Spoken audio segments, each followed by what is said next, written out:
So we're heading into patch 10.11, the patch that rewards skill and tries to slow the game down a little bit by the looks of it.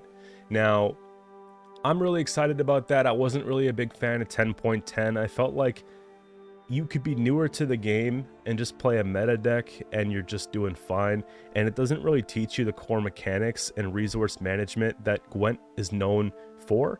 So slamming cards like spotters and then finishing the game with like a Geralt, Igni, or Yrden is great and everything, but that's not really Gwent. And you know, to learn to play the game that way, these patches are really gonna hurt you as a player. So I'm excited that we got this done sooner than later, and now we can go back to something that's a little bit closer to what I started playing on.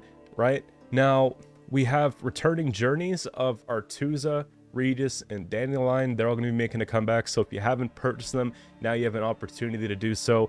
If you have but you haven't finished the challenges, now you have an opportunity to do so. And if you're like me, who pretty much did all of them but could benefit from some of the new trinkets, well, there you go, you have something to work towards, right? One of the big things for me is the resource exchange. This is a new feature added to the game, so we get to trade reward points for meteorite powder or scraps and ultimate kegs. I pulled up in the dev stream what that would equate to. So 1 key equals 10 powder, 1 key equals 25 ore, and then 1 key equals 30 scrap, and 4 keys equals 1 keg. There's the math on it, right? 100 ore per keg, and the rest is just like that. Now, I was crunching some numbers. It's not good for new players to go ahead and craft this, okay? Maybe if you're missing a little something here and you want to do that, or you're 10 short for making something premium that you've been working towards for a long time, sure. But in the grand scheme of things, there's so many reward trees that you probably want to go through those first. A lot of them have great rewards, tons of kegs, you know, all the scrolls, whatever. You're just better off doing that. For someone like me who has 500 keys plus finished every reward tree, they don't pump them out fast enough for me to keep, you know, finishing them and then having to reaccumulate. I always have too much. So, you know, this will be great. I can just funnel all my stuff into this, spend it all, and work on getting my collection premium. So this is more for the vets, but I could see how it would benefit some new players on maybe a couple of these things in some situations. But there's that. We got some changes to neutral cards, and we have Geralt Igni. Now, default power limit change from 35 to 40. This is huge, right? Initiative power limit change from 20 to 25. What they've done is they've added 5 on each. I don't think I need to pull this card up. You guys know Igni, right? So this is going to make it much easier to play around, because we either have to go really point heavy, right? The short rounds are going to really suffer from this. Playing around 25 points on a row is nasty, because you got to have 50 points. Think about it. To get 25 in a row, you're reaching about 50 points if you're spreading it out properly. So it's going to be tough. It doesn't look like much, but I think it's going to be a lot. I might go back to Heatwave. I took out Heatwave for a bit to play Igni, and now I'm seeing the need to go back, okay? Geralt Yrden ability change 2. Deploy on melee, so now it's row locked. Reset the power of all units on a row. So it doesn't appear like much of a change, right? You're making it row locked to melee, and then you're doing what you're going to do. The opponent still has a way to manipulate your rows with movement to block that from happening. So if you're playing against guerrilla tactics, you're playing against something that just has movement, right? There's a lot of movement text in the game. They can go and fill that last spot or spawn something on that opposite row so that you can't do that, right? If you're playing against Nilfgaard, they could put spies there, which would prevent you from getting that reset. So that's actually a big deal. If you're playing against rent-free decks that have Triss, that's one extra place they can't put with the high base power unit that they have to go and put in Igni, or sorry, a Yrden in this event, right? So big difference there. Now, Adrenaline 2, reset the power of all units on an allied row instead. Okay, I like that they put this clause, because if you're playing into heavy control matchups, what you might do is you might reset your own row.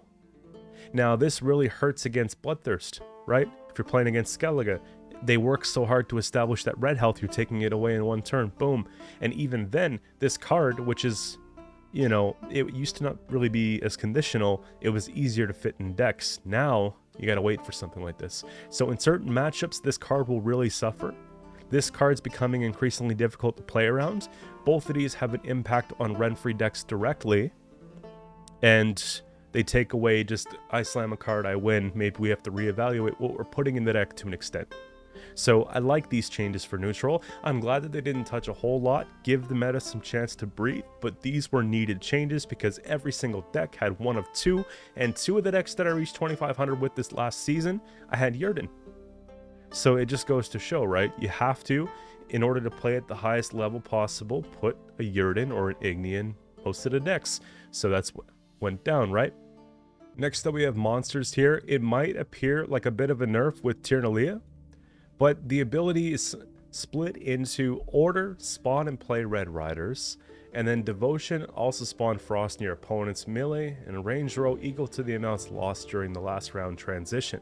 So the resilience remains the same. What they changed is they took away the boost and ally by the number of unique Bronze Wild Hunt cards.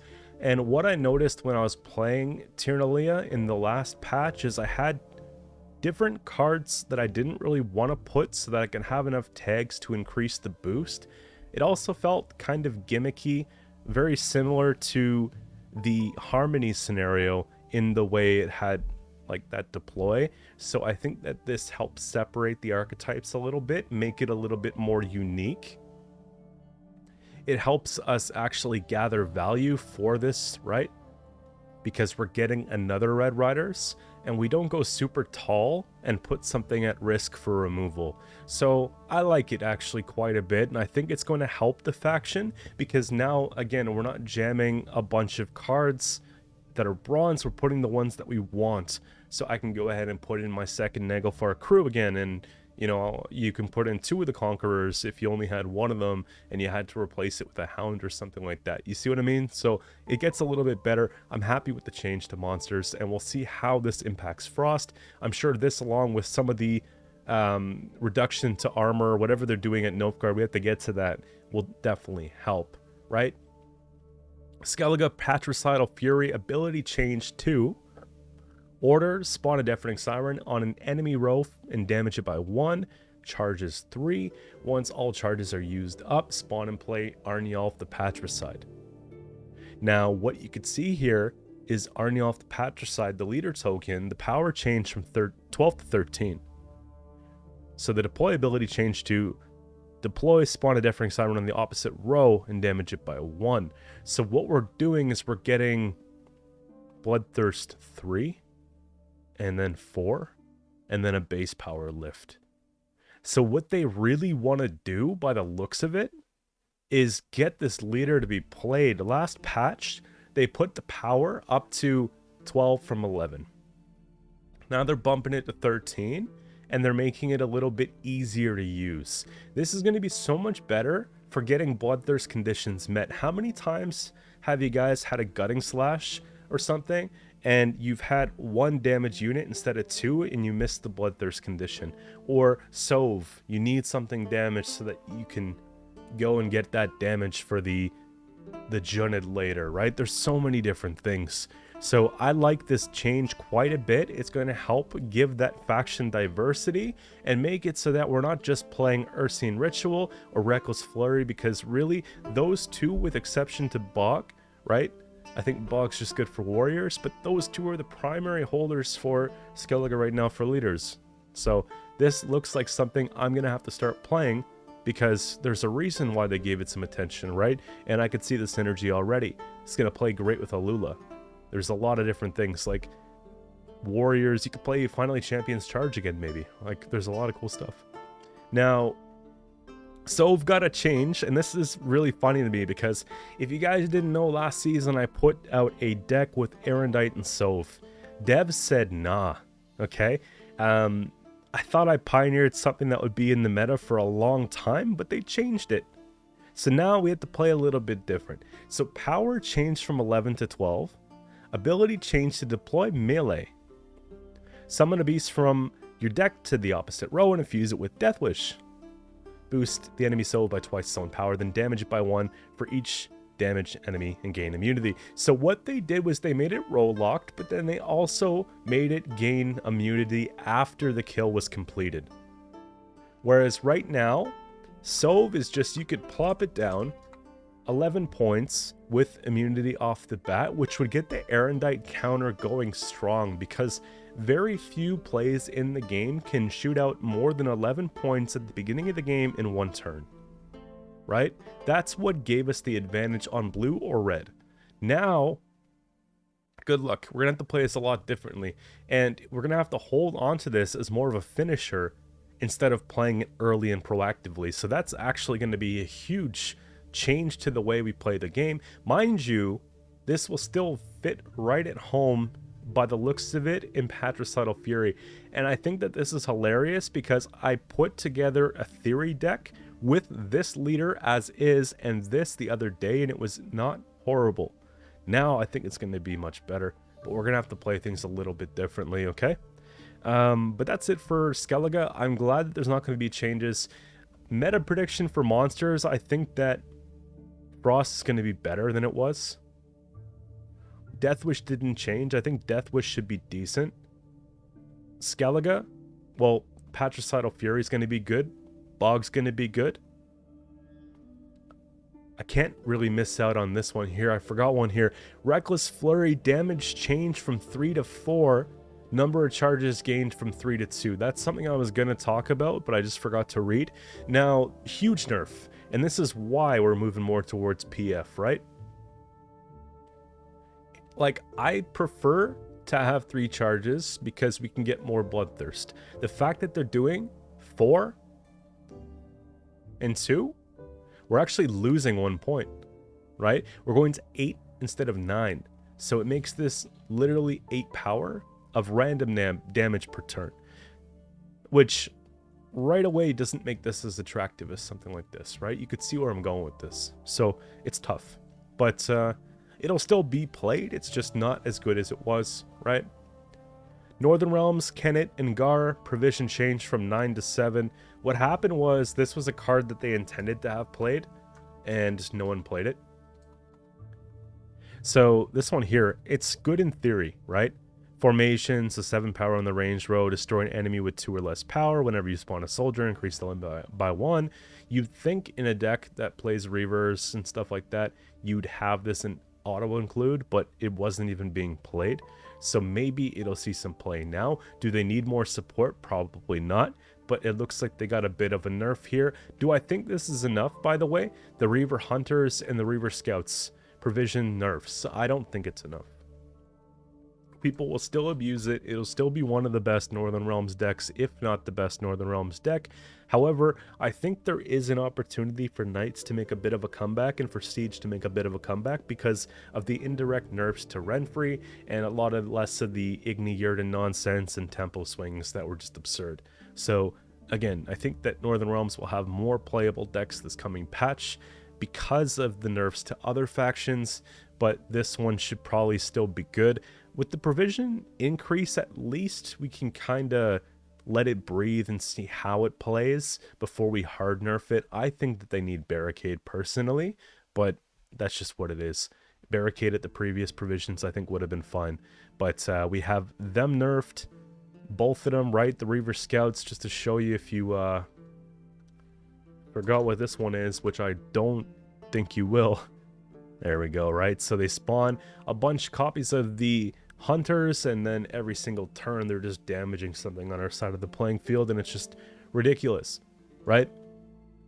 Scoia'tael saw a huge change. It's going to shake up the meta for a while. Guerrilla Tactics damage changed from 2 to 1. Boost changed from 2 to 3. If you guys don't know or think this way, I believe that damage is more valuable than boost.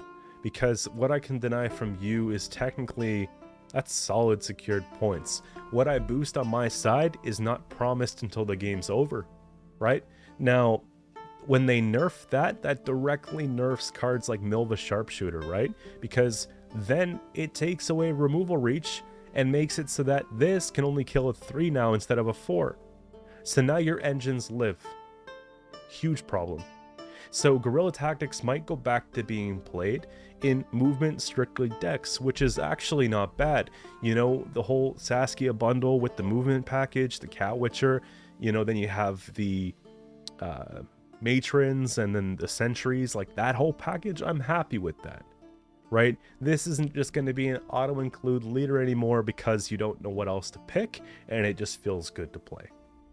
So that's cool, but it hurts. As a Scoia'tael main myself, right, seeing this is painful. Okay, frog mating season provision changed from 9 to 8. Again, there's a reason why they buffed it, guys. For everyone saying it was a really good card, I didn't believe it. It plays into the problem of overswarming that the archetype already has, and it was expensive. So now they changed it to 8 provision. So again, now I think it's worth running.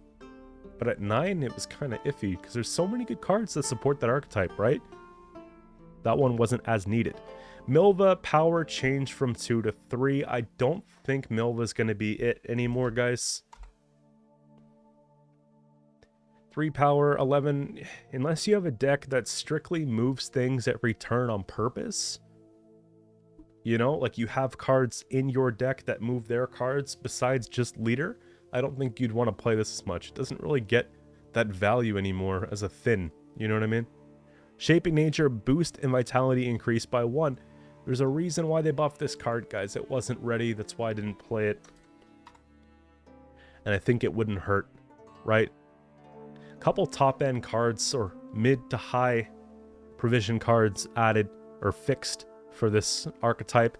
I think it's going to help get Nature's Gift a bit more play because, you know, we have a lot of changes to other factions so far that support it and the neutrals that help support this and make Devotion a little bit more attractive. Okay. Remember when I was talking about the Dryad Enchantress in my Symbiosis video for this month? It now has Symbiosis. I was infusing it. Power changed from 4 to 3, that's fine. Vitality changed from 3 to 4, that's even better. Armor changed from 3 to 4, that's a crazy buff. So this might be one of the best 4 provision cards in the game right now as far as point potential. So 4 vitality on a, let's say on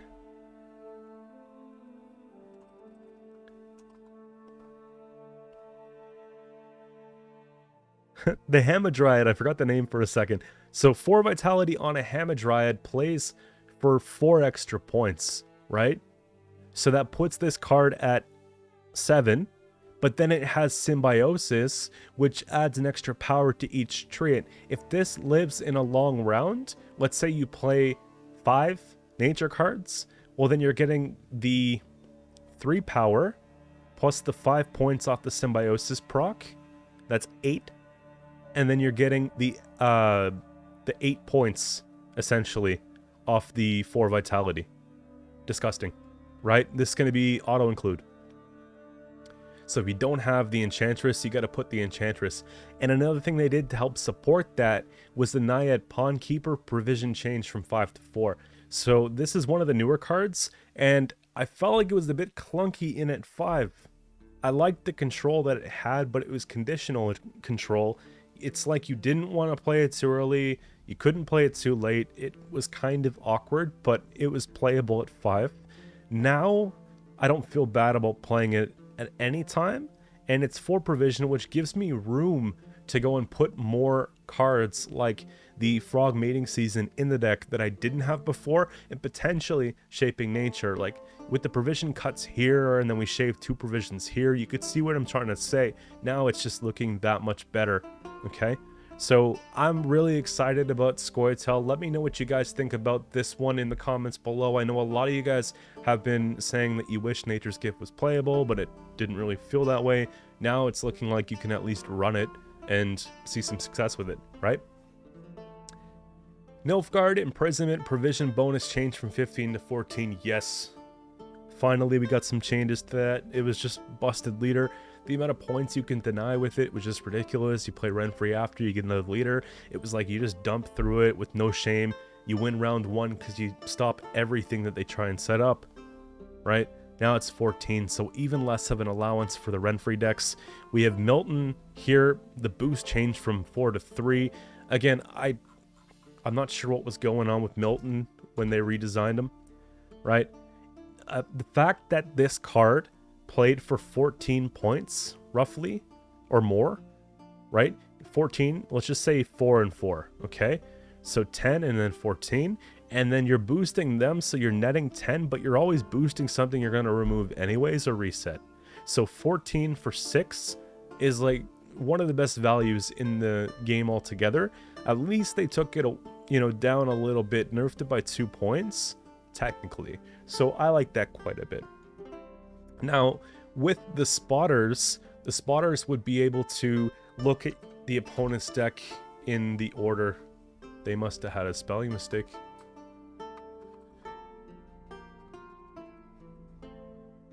Anyways, Treyharn, it looks at the top 3 items or cards from your opponent's deck, moves 1 to the grave. You'd look at the order of the deck when you play a spotter, and then you'd be able to mill maybe one of their best cards. Now, they made it 8 provisions instead of 6, which makes it a lot more awkward for the Imprisonment deck to have it. And this was playing for a lot more than 6 provision before because people were milling cards worth 15, 14, 13, right?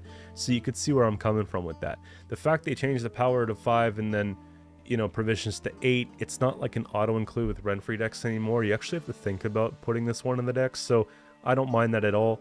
We have the Alba Pikeman coming up next, power change from 3 to 4, which is okay, I guess, right?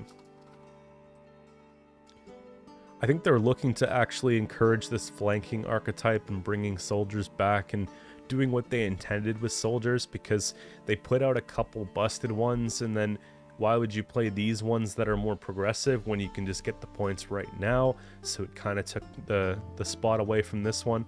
So it might be coming back, no pun intended. Now, spotter provision changed from 5 to 6. This is one of the most controversial cards in the game. I'm glad that it's seeing some change. Order ability changed to order, lose all armor, and look at the top units in your deck up to that amount, then choose one and gain vitality equal to its power. If it's a bronze soldier, boost self by its power instead. Okay. So it's going to be harder to fit these in, let alone spam them. I think it's a bit better for the game. Nilfgaard always finds a way. It's not a huge deal, but again, guys, think about it this way. Before you start thinking, well, they didn't get enough nerfs, this plus the imprisonment, plus this and this, all direct nerfs to that one deck, plus the Yrden or Igni, take your flavor pick, all got changed. So that deck is not going to be absolute meta anymore, I can promise you that. Okay, people will still play it, people will still climb with it because they've been jamming it for so long that the muscle memory's there, the brain memory's there, they just know it. But I probably would start thinking about playing something else if that's something that you're playing a lot, okay? Just because I think it's a little crept at this point. It's getting crept, okay? And other stuff's going to shine. Now, this one hurts. Syndicate, Siggy, Reuven, Mastermind, provision changed from 12 to 13. Syndicate had one card, well, a couple cards that were good with the expansion, but only really one deck that was playable. This card was like an auto-include in that deck, and what made it really good. Now, the thing about the way this card was designed and the way that the last expansion was for this faction is they wanted you to play Collusion. If you guys look at the most competitive decks put out for Syndicate in the past month, none of them had Collusion, because Collusion was still too conditional and it was just an awkward fit. So now they're trying to really change it in such a way maybe that Collusion might see a little bit more play. So they made it so that, okay, well, 13, whatever, that's just a direct nerf because they realized that this is playing for like 40 points. But what they did was they changed it a unit from each gang category. So you're no longer pulling specials. You can't take like a tunnel drill in the dip in the Pontar. You have to get especially if you're going to do the tunnel drill play off of something like a Shady Vendor. So I actually don't mind the nerf. I don't think that this is really that bad. I think this hurts them more because Syndicate has so many good 10 plus like provision cards that now we got to get a little bit more frugal even. And I remember my version from last month, there was cards that I wanted to have that I couldn't have, you know, like Philippa and stuff like that. So again, being more selective, I still think that this deck requires some of the most skill in the game. And, you know, I don't like seeing nerfs to it, but I still think it's going to be very good. Again, off the book Syndicate Devotion, guys, this coming month is going to be a powerhouse, even with the nerf, right? It's just such a, we'll find a way to make it work in the bronze end. Now, game fixes, mulligan cards can no longer be abused to gain card advantage. I knew nothing about that. Bjorn no longer ignores immune units in hand, as it shouldn't, right? And then Buholt's no longer boosted by soldiers spawned on your side of the board by the opponent. Okay. I guess he shouldn't ignore immune warriors because you're not directly targeting, so that makes sense. Muted generator no longer triggers when playing disloyal units. Imagine giving your opponent tons of free points, playing a negative point turn. Yeah, that's a problem, right? So Spotter no longer ignores immune units in deck. Sure. Okay, that's not really a change. We weren't picking the immune units anyway, so Spotter. So that's the patch, guys. Let me know what you think. I think that this was a big W for Gwent. I think it's going to bring back actual strategic deck making and playing slow and preserving resources and not just putting in busted cards that are going to play for too many points. Okay, some of you guys might be disappointed, but this will reward skill, and I'm excited to grind a little bit this season. So decks are going to be resuming. Tomorrow I'm going to play on patch day after work, and then we're going to put out a guide for the next day, and I'm going to really try to be on the ball with it. I took some time off, so I feel fresh, and I'm ready to go. The spreadsheet, Qcento's deck lists, I opened a new tab in it, so if you guys don't know, this is in the description under the archives. I put all my decks from last season. I'm going to keep them up there because it doesn't hurt to, but we're going to make, there we go, that in the front. We're going to start adding to it right away. Make sure you're looking at the bottom here. I did not delete all the decks. It's just like that. And we're going to bring out some bangers this month, guys. It's going to be a great month of Gwent. So look forward to seeing you guys on the ladder. Look forward to putting out videos more often than the past month. And, you know, it's going to be fun. See you guys soon. Take it easy.